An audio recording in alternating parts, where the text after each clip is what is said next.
على رسول الله وعلى آله وصحبه ومواله. سبحانك لا علم لنا إلا ما علمتنا إنك أنت العليم الحكيم. اللهم ارزقنا المعارف الربانية واللطائف الرحمانية والأسرار الربانية والواردات الإلهية والمواهب الاختصاصية والعلوم اللدنية، وبلغنا رتبة الإحسان ووحدة الشهود، والحمد لله رب العالمين. Yang saya muliakan pejabat Gubernur Banten beserta anggota Forum Koordinasi Pimpinan Daerah Provinsi Banten, pengasuh Pondok Pesantren Syekh Nawawi Al-Bantani serta jajaran pengurus, Al-Mukarram Kiai Haji Muhammad Abdurrahman Al-Kautsar, mubaligh kita yang nanti akan memberikan ceramahnya, Gus Kautsar, ini dari pesantren Peloso, Kediri, Jawa Timur, Al-Ustaz Haji Muammar ZA yang qari kita tadi sudah membacakan Al-Qur'annya, ulama'ana al-kiram wa masyaikhana al-afadil, hadirin dan hadirat sekalian. Alhamdulillah tiap tahun kita memperingati Haul Syekh Nawawi Al-Bantani, dan saya minta maaf kepada jemaah yang terpaksa tidak bisa masuk seluruhnya karena alasan-alasan teknis keprotokolan, sehingga saya tahu banyak jemaah yang ada di luar, di jalan, dan tapi kami sudah usahakan supaya di luar-luar itu dipasang ya layar sehingga banyak masyarakat mengikuti acara ini dari luar, insya Allah. Saya kira kita sudah tahu banyak tiap tahun tentang bagaimana Syekh Nawawi dengan karangan-karangannya yang banyak meliputi berbagai ilmu pengetahuan, ada tafsir, ada hadis, ada fiqih, ada tasawuf, ya. Sehingga Syekh Nawawi tidak saja dikenal di Indonesia, tapi juga dikenal di negara-negara lain, di luar negeri, terutama di Timur Tengah. Sehingga seorang Kristen pengarang Kamus Al-Munjid, Louis Maghluf, beliau mengenal betul tentang Syekh Nawawi. Beliau mengatakan Muhammad Nawawi Al-Jawi, Muhammad Nawawi yang orang Jawa itu faqihun syafi'iyun, seorang ahli fiqih bermadzhab Syafi'i, mutasawwifun, juga ahli tasawuf, ghalaba alih tafsir, unggul di bidang tafsir, wulida fi Jawa thumma intaqala ila Makkah, dilahirkan di Jawa, yaitu di sini di Kampung Tanara, kemudian pindah ke Mekah. Walahu musannafat katsira, dan bagi Syekh Nawawi banyak karangan-karangannya. Wakila ada 90, ada yang lebih dari 100. Ya. Dan karangannya ada yang dijadikan bahan-bahan tesis, ya, artinya itu untuk mendapatkan gelar sarjana S2. Salah seorang anak kita membuat tesis S2 di Kanada, di McGill University, mengomentari tentang pemahaman tasawufnya Syekh Nawawi dari kitab Salalimul Fudalah. Salah seorang mahasiswa juga membuat tesis di Libya dengan judul Muhammad Nawawi wa Manhaji Tafsirihi. Muhammad Nawawi dan metode penafsirannya. Jadi ada penafsirannya itu diupas. Dan juga ada di Malaysia, di Khartoum, Universitas Doktor, itu tentang pandangan fikih Syekh Nawawi. Jadi banyak sekali. Pada kesempatan ini saya ingin satu hal saja yang ingin saya sampaikan pada kesempatan ini. Beliau juga adalah menurut saya seorang transmitter. Transmitter itu penyambung dari ulama-ulama terdahulu kepada ulama berikutnya. Beliau sebagai penyambung sehingga tidak terjadi kesalahpahaman atau juga bisa memahami secara salah apa yang diucapkan oleh para ulama terdahulu itu melalui syarah-syarah beliau itu. Jadi kalau ada itu arus listrik besar, sebelum masuk ke gardu itu ada namanya transmisi. Jadi dikecilkan dulu baru dimasukkan ke gardu. So kalau tidak dimasukkan ke gardu, tidak ada transmisi, gardunya terbakar karena ilmu ulama besar dari ulama itu kalau tidak ditransmisi itu nanti bisa salah paham. Karena itu banyak orang tidak memahami apa yang disebut oleh para ulama terdahulu sehingga kadang-kadang menghujat ulama terdahulu karena tidak fahamnya. Syekh Nawawi mengatakan misalnya tentang tasawuf, was-sufiyatu yushiruna bil jabri katsiran. Tasawuf itu banyak mereka menyerah. Walaysa muraduhum al-jabr zahiri. Yang dimaksud bukan penyerahan secara lahir sehingga tidak berbuat apa-apa.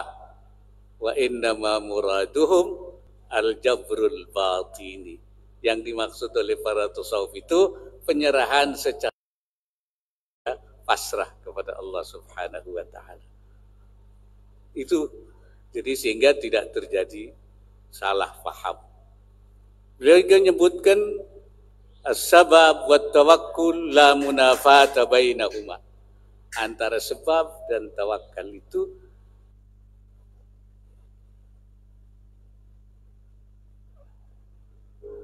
20 million years ago was indeed the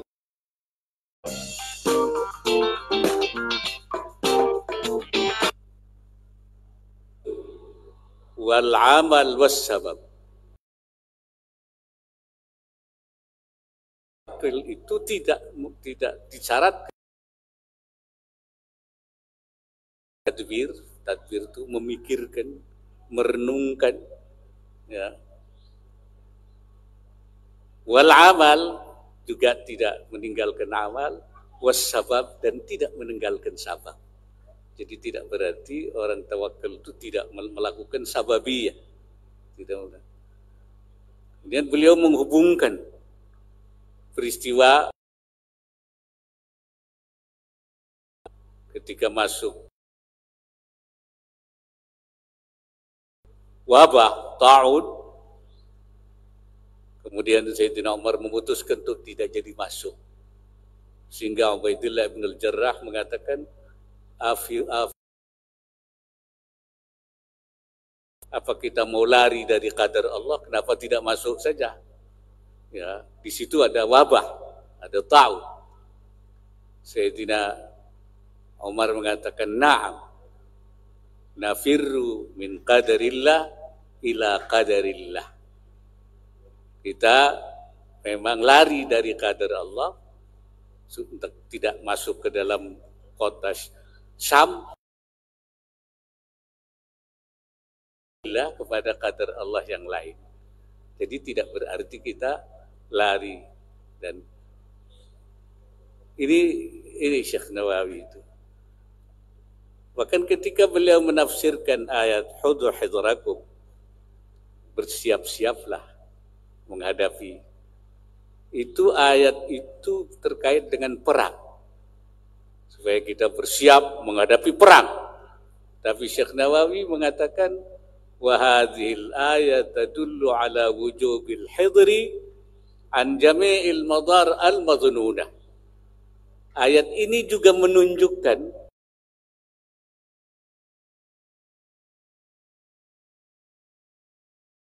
al-madhununah, terhadap setiap bahaya yang diduga akan datang. Jadi Syekh Nawawi mengkaitkan ayat ini dengan sikap antisipatif. Ya, al-hid an jami'il madar al-madhununah.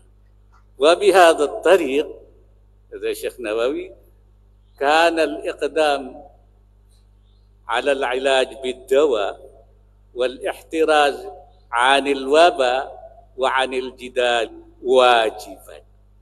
Dan dari dasar pemikiran ini, makil jidaril ma'il, dan dari tembok yang miring, menghindari dari tembok yang miring, berobat, menghindar dari wabah, wajiban, wajib. Karena dianggapnya ini bahaya yang diduga akan datang. Jadi setiap ada bahaya, maka kita pun harus menghindar, wajib menghindari. Berobat wajib, menghindar dari wabah, ihtiraz anil wabah wajib.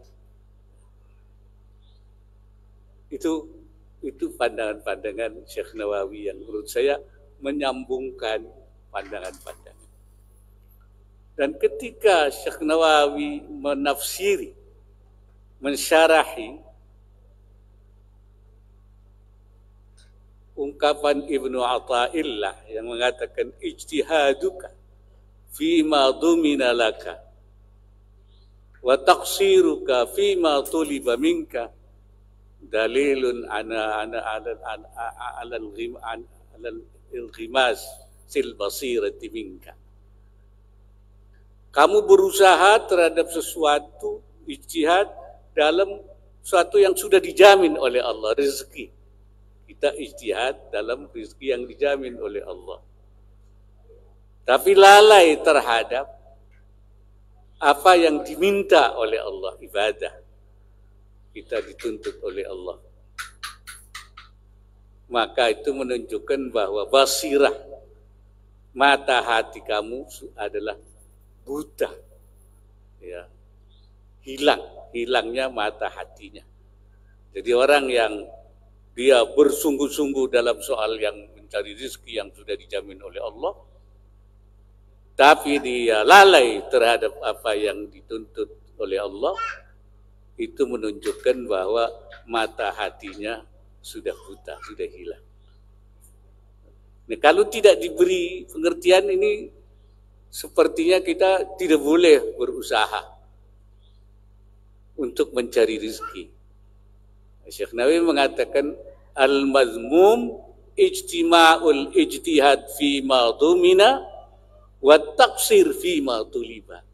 Yang dicela itu adalah kumpulnya dua hal itu. Di satu sisi dia terhadap rezeki dia mencari ijtihad fi ma dumina, tapi terhadap yang dituntut oleh Allah ibadah dia lalai. Wa taqsir fi ma tuliba. Kalau dua ini ada, itu yang menurut tadi omongannya Ibnu Athaillah. Wa ammal ijtihad fi talabir rizqi ma'a qiyami huquqillahi ta'ala min ghairi taqsirin falaysa dalilan ala ummi ainil qalbi bal huwal jihadul akbar.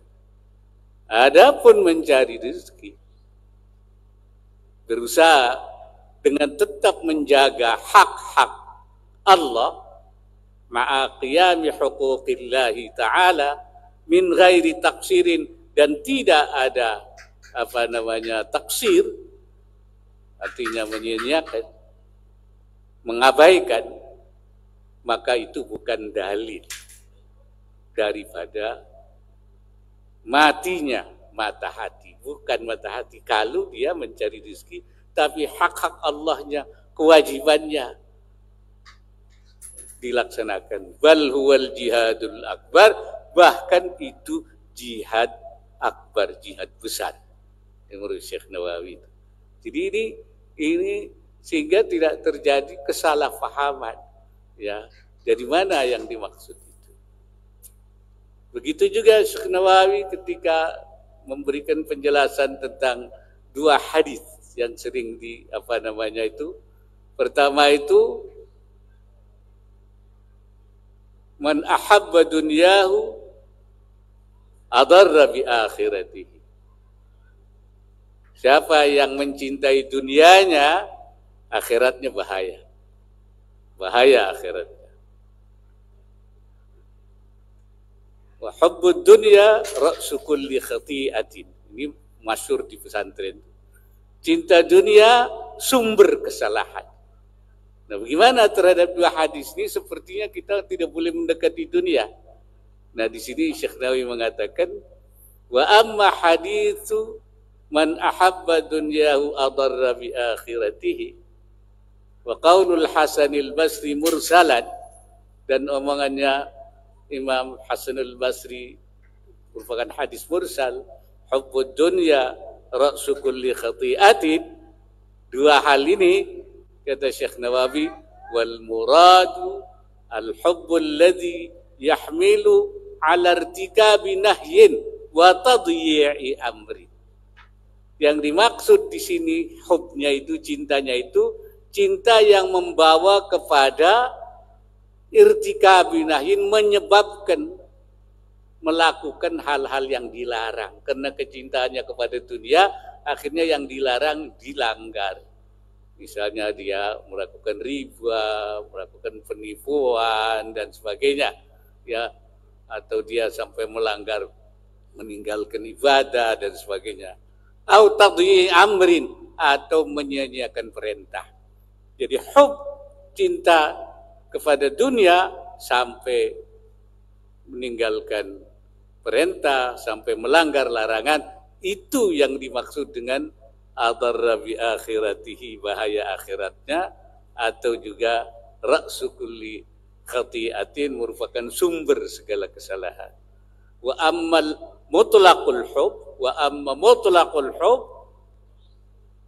fa huwa minal amril jibili. Kalau cinta biasa saja, mutlak, normal, proporsional, itu manusia, watak manusia, manusiawi. Itu manusia.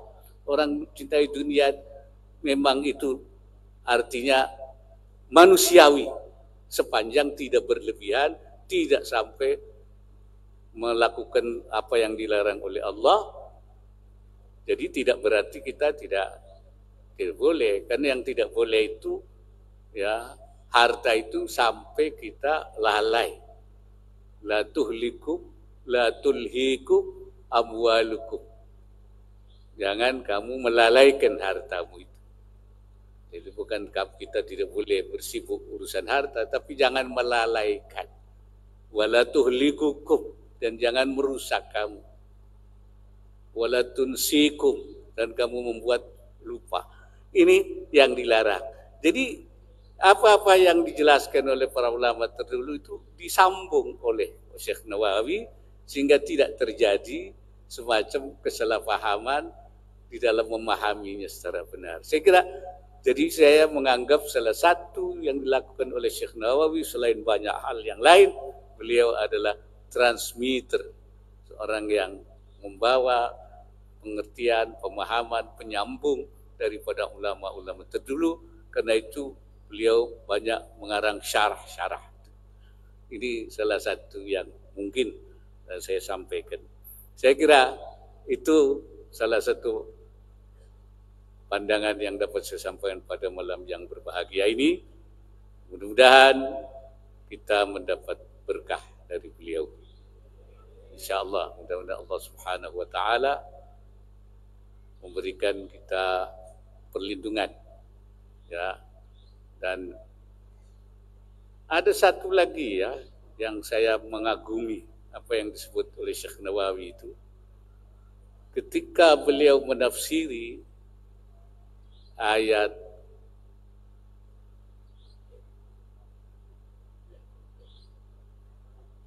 wa ma kana rabbuka liyuhlikal qura bidzulmin wa ahluha muslihun. Allah tidak akan menghancurkan sesuatu kampung, satu negeri, bidzulmin ay bisyirkin, karena kesyirikan. Padahal sepanjang penduduknya itu berbuat kebaikan. Syekh Nawawi mengatakan,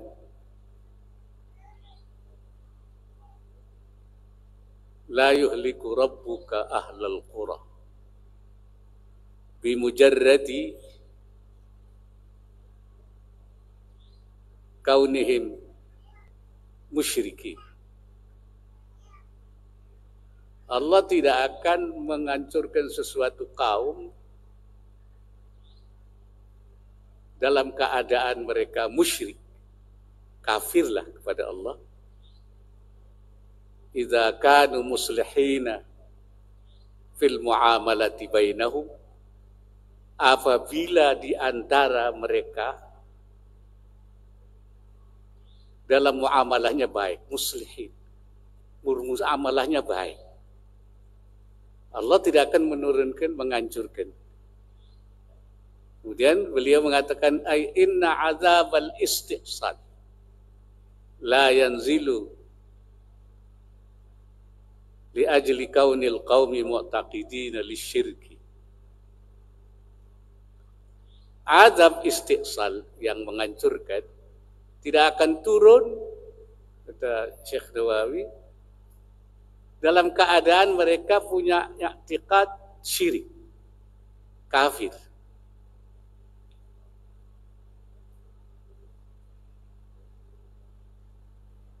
Wa innama yanzilu dzalika idza asa'u fil muamalat. Tapi azab istihsal itu akan turun kalau mereka buruk di dalam bermuamalahnya. Artinya tidak baik. Wasa'u fil idza'i linnas, dan berusaha menyakiti manusia. Di situ saling menyakiti. Wa dzulmil khalqi, dan menzalimi makhluknya. Jadi kalau menzalimi makhluknya, di situ ada manusia yang disakiti, makhluk dizalimi, buruk dalam muamalat, itu azabul istihsal itu turun. Walaupun dia, tapi kalau tidak, walaupun musyrik, tidak turun. Kenapa itu begitu?